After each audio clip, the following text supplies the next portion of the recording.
सहस्त्रबाहु अर्जुन और परशुराम जी का युद्ध आखिर क्यों हुआ? कौन थे सहस्त्रबाहु अर्जुन? और आखिर परशुराम जी ने इस धरती पर से 21 बार क्षत्रियों का वध क्यों किया? आज हम जानेंगे इस वीडियो के माध्यम से। तो ज्ञानवीर रत्न चैनल में आप लोगों का स्वागत है। वीडियो को अंत तक जरूर देखें और साथ ही ऐसी जानकारी मिलती रहे उसके लिए चैनल को सब्सक्राइब अवश्य करें। सनातन ग्रंथों के अनुसार त्रेता युग में महिष्मती साम्राज्य पर कार्तवीर्य अर्जुन का राज था।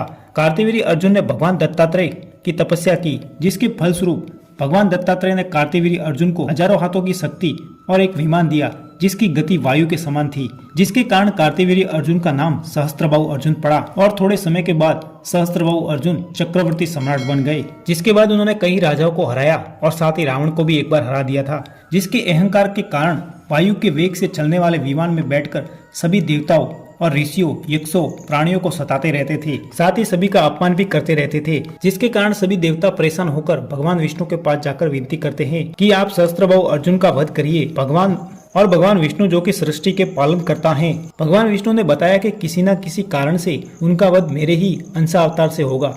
थोड़ा समय बीतने के पश्चात सहस्त्रबाहु अर्जुन अपने अहंकार के वश समुद्र के पास जाकर हजारों हाथों से बाण चलाकर समुद्र को छीन बीन करने लगे। तब समुद्र देव बाहर आकर सहस्त्रबाहु अर्जुन से इसका कारण जानना चाहते हैं।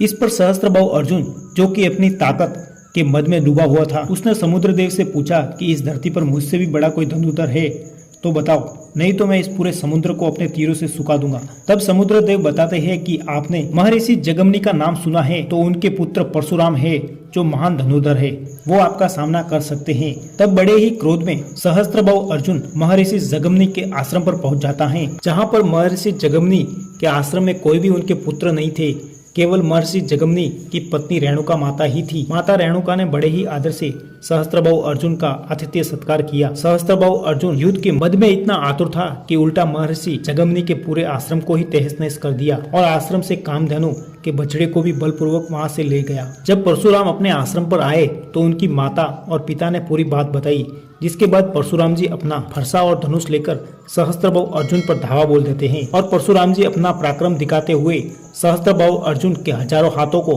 अपने तीरों से छीन बीन करते हुए काट देते हैं। जिसके बाद परशुराम जी के युद्ध के पश्चात सहस्त्रबाहु अर्जुन मारा जाता है। पिता के मारे जाने से सहस्त्रबाहु अर्जुन के पुत्रों ने क्रोधित होकर महर्षि जगमनी के आश्रम पर हमला बोल देते हैं, जिस समय परशुराम जी आश्रम पर नहीं थे, और चालाकी से परशुराम जी के पिताजी महर्षि जगमनी की हत्या कर दी। जिसके बाद वहां से सहस्त्रबाहु अर्जुन के पुत्र वहां से भाग जाते हैं। जब परशुराम जी अपने आश्रम पर आए, अपने पिता को मृत अवस्था में देखकर बहुत क्रोधित हुए, जिसके बाद अपने पिता का विधि विधान से अंतिम संस्कार किया। उसके बाद समस्त सहस्त्रबाहु अर्जुन के पुत्रों और जिसने भी उनका साथ दिया उन सभी क्षत्रियों का वध कर दिया और इसी तरह से समस्त पृथ्वी पर से हयवंशी क्षत्रियों का 21 बार वध कर दिया और पूरी पृथ्वी को अपने पराक्रम से जीत लिया। जिसके बाद पूरी पृथ्वी महर्षि कश्यप को दान देकर अमित पराक्रमी परशुराम जी पर्वतराज महेंद्र पर्वत पर निवास करने लगे। माना जाता है कि आज भी परशुराम जी वहीं पर निवास करते हैं। आशा करता हूँ हमारा वीडियो आपको अच्छा लगा होगा, तो वीडियो को ज्यादा से ज्यादा लाइक करें, ज्यादा से ज्यादा शेयर करें और साथ ही चैनल को सब्सक्राइब अवश्य करें।